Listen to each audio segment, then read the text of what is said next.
It is unequivocal that human activities are responsible for climate change. That's the finding of a new study by the UN's Intergovernmental Panel on Climate Change.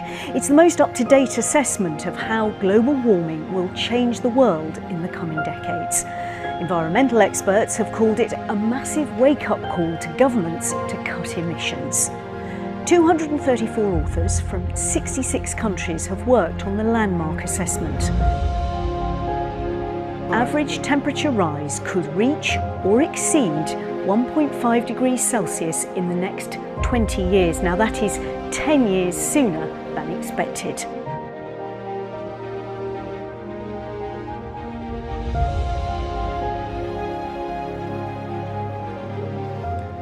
Yeah, I'm not sure that I ever would have changed my mind if I hadn't met Catherine. I mean, it's through our relationship that I really saw that, maybe I need to rethink some things. And this is not the first time. I mean, I've rethought many things in my Christian life. Early on, I was a hyper legalist.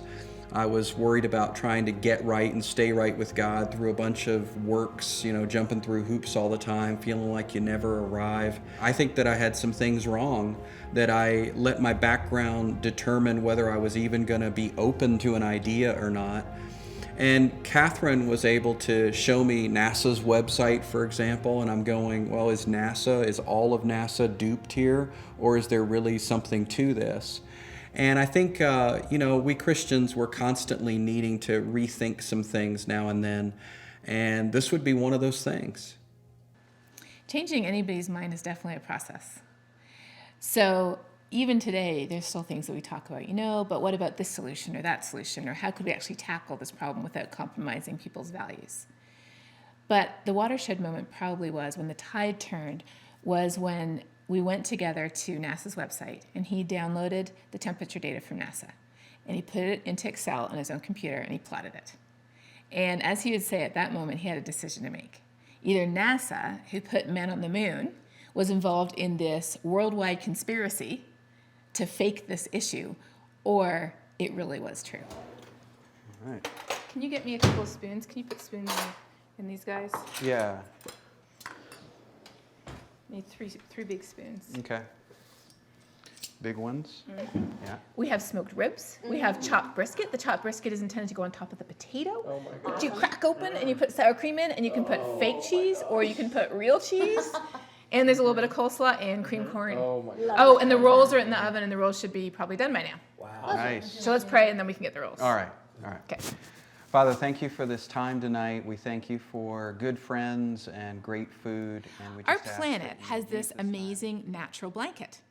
It's made up of carbon dioxide, methane, and water vapor. The sun's energy shines down and goes right through that blanket as if it were a window. It hits the earth, and the earth warms up.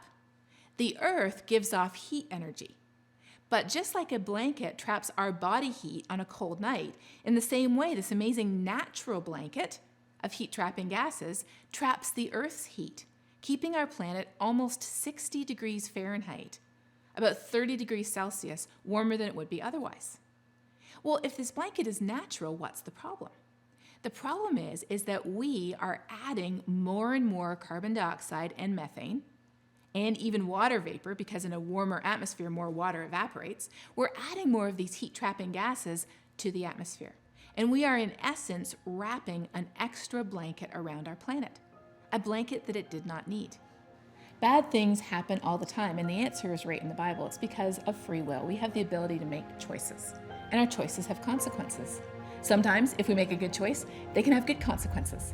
Sometimes we make what we think was a good choice, and it ends up having some bad consequences. And that's what climate change is. So the reason we wrote this book together, A Climate for Change, is because, first of all, it's really hard to find any book where a pastor and a scientist have partnered together. And then you've got this hot button issue, climate change, that's all over the news, and it's really important, and people are fighting and debating about it. So to have a Christian perspective hit the Christian community in a way that, people can really identify with, I think, my message is never one of green guilt. I mean, I'm about a Christianity that comes from the heart through a genuine care and love for other people. we shouldn't be motivated by guilt. So what if there were a book? We all know that no matter how long we've been smoking, the sooner we quit, the better. It's the same with our carbon emissions. We've certainly put way more in the atmosphere than can be considered safe. People today are already suffering the impacts of climate change.